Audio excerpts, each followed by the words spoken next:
நாமத்தினாலே வாழ்த்துக்கள். பிரியமானவர்களே,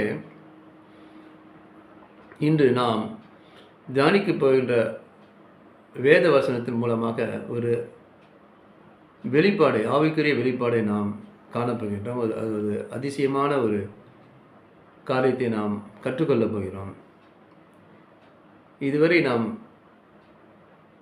இயேசு ஆண்டவரை கர்த்தர் என்றும், கர்த்தர் என்றால் தேவன், காட் என்று எங்கே எழுதியிருக்கிறது என்று சிலர் சொல்லுவார்கள். சிலர்கள் இயேசு ஒரு மனுஷன் தானே, அவர் தேவ தூதர் தானே, ஒரு தூதராக தானே வந்தார், மெசஞ்சராக தானே வந்தார், அவர் ஆண்டவர் கிடையாது, கடவுள் கிடையாது, எங்கே எழுதியிருக்கு என்று சொல்லுவார்கள்.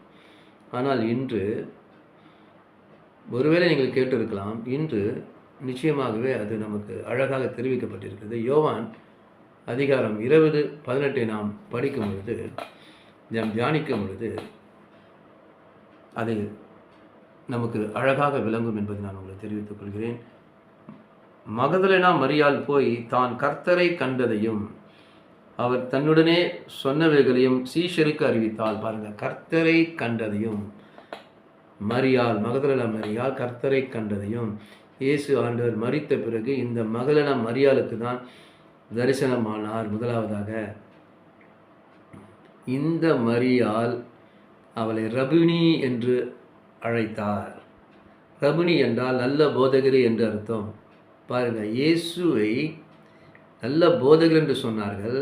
ஆனால் அடுத்ததாக தன் சீஷருக்கு போய் அவள் அறிவிக்கும் பொழுது, நான் இயேசு உயிர் தெழுந்தார், எனக்கு காட்சி கொடுத்தார், என்னிடம் பேசினார், உங்கள்கிட்ட சொல்ல சொன்னார் என்ற வார்த்தைகள் சொல்லுவதற்கு முன்பாக என்ன சொன்னார்? நான் இயேசுவை கண்டேன் என்று அந்த மகதலேனா மரியாள் சொல்லவில்லை.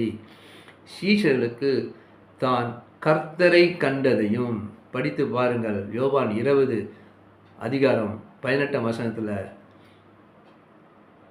கர்த்தரை கண்டதும். ஆமேன். கர்த்தர் என்றால் தேவன், God. In Jesus came to the world in the form of flesh, but he is the God.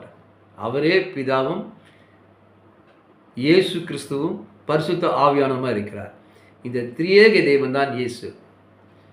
அதனால தான் இந்த மரியாளுக்கு அவள் ஆத்துமால அறிவிக்கப்பட்டு ஆவியிலே அவ சொல்றா, நான் கர்த்தரை கண்டேன், ஐ saw God.